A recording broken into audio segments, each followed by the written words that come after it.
بله عزیزان این دنیاست. ببینید این وضعیت و این وضعیت و این حال را ببینید.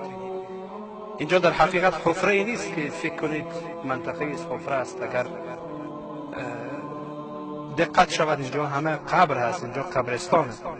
ولی قبر این بیچاره، این مسکین که دفن شده ببینید قبرش افتاده. و این گناه است انسان. اکثر این قبور را که ببینید شکسته افتاده. و بهترین مثال این قبر است. فرد در اینجا دفن میشه.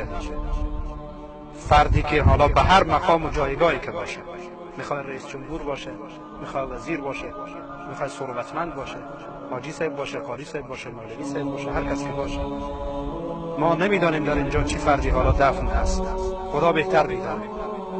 ولی آنچه برای ما مهم است، انسان با تمام جایگاهی که داره، همچنان که الله میگه یا ایها الانسان ما غرک بربک الکریم، ای انسان چی چیز تو را متکبر کرده در برابر پروردگار؟ آیا انسان واقعا میتونه که تکبر داشته باشه به همچون حالتی که همچون جایی داره؟ آیا انسان میتونه مغرور باشه به همچون جایی که داره، با همچون حالتی که داره؟ این خانه اش هست، این خانه در عالم برزخ داره. ببینید که چی وضع حاله. خدا میدانه که این فرد، این مسلمان و این مسکین بیچاره در چی جای زندگی میکرده، در کجا زندگی میکرده و چی مقام و جایگاهی داشته. ولی این روز افتاده خاک ها رویش و این هم حالت و وضع حالش در قبر هست. الله سبحانه و تعالی بر ما توفیق بده که از تکبر و غرور خودمان را دور بکنیم.